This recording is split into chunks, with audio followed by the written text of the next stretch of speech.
Okay guys, alright, so I'm back here with this, with the Pivo, and now I'm going to show you the Pivo Tour, which is different than the app that I just showed you with Pivo Plus. So the streaming and the video and the photos that you can do, it's really different, and I'm excited to share it with you.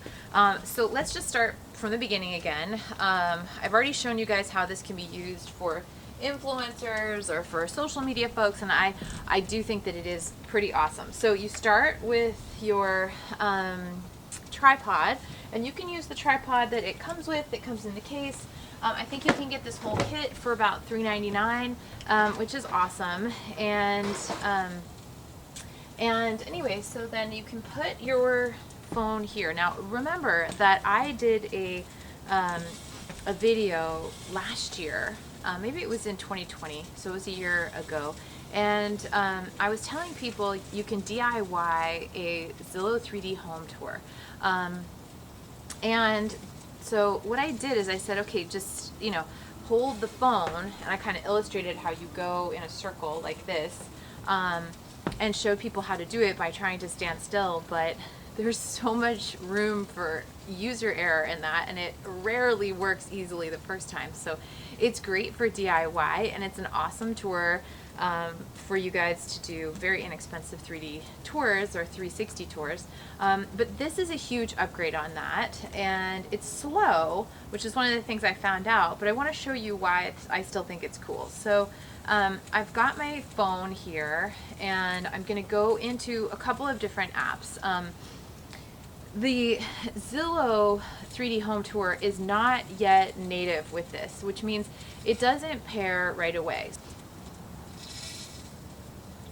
Okay, so it's screen recording now, and if I go into my Zillow 3D Home Tour and open that app up, and I can do a new virtual tour, use an iPhone, then I will add a home address later. Oh wait, add search again, add home address later. So once you stick it in the device, you have to be careful because it's like kind of already hard to to use the touch screen once it's there. But let's just say I'm in a single family home and on floor 1, and we're going to start with a new room or area. Now what I had done before was I had held this in my hand and moved around, but instead what I'm going to do this time is I'm going to take my remote control, and this is, if you just get this part of it, just this little device, it's $1.99, and I think you might even be able to get less expensive versions. So this is my chicken still going, for even less.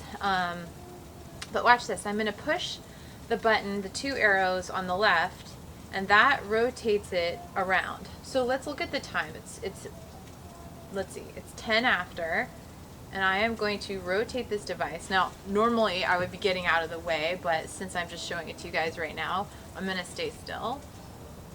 You have to keep holding the device. And what I found is that it will make it through almost an entire rotation, but it won't make it through an entire rotation. You have to kind of like keep holding it, and then you can let go, and you might have to like hold it down for a few more seconds. So this is still under a minute. So it's going pretty fast, but I think you should calculate there being about 1 minute per rotation. And okay, yes, exactly. So I don't know if you can't see it, but I'll show on the recording, on the screen recording, but basically there's still like 15 little bars, little blue lines left.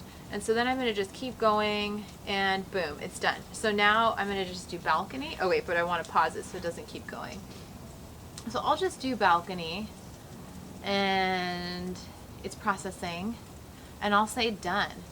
Okay, so the thing that I learned was that, since it's not native, I can use this remote control, but there's things that just aren't calibrated right. But this is a huge upgrade over doing it with a broom handle, or doing it just holding it and trying to keep it level. That's really hard to do. So if you're going to do Zillow home tours, but you don't have the money for a 360 camera, and you don't want to go all in on you know, getting a full setup. I think that this, with a very simple tripod, this one is only $79 with Pivo. I think it's a really good deal, and I think it's a great way to have really clean tours.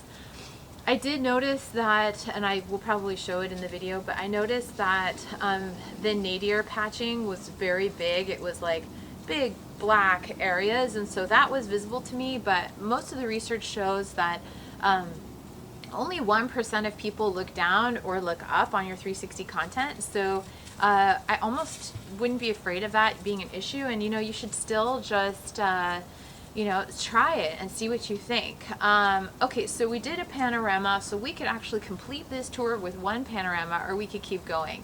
But now what I want to show you is the difference between, so I'm going to finish that and then we'll just keep it private and then we can look at it later.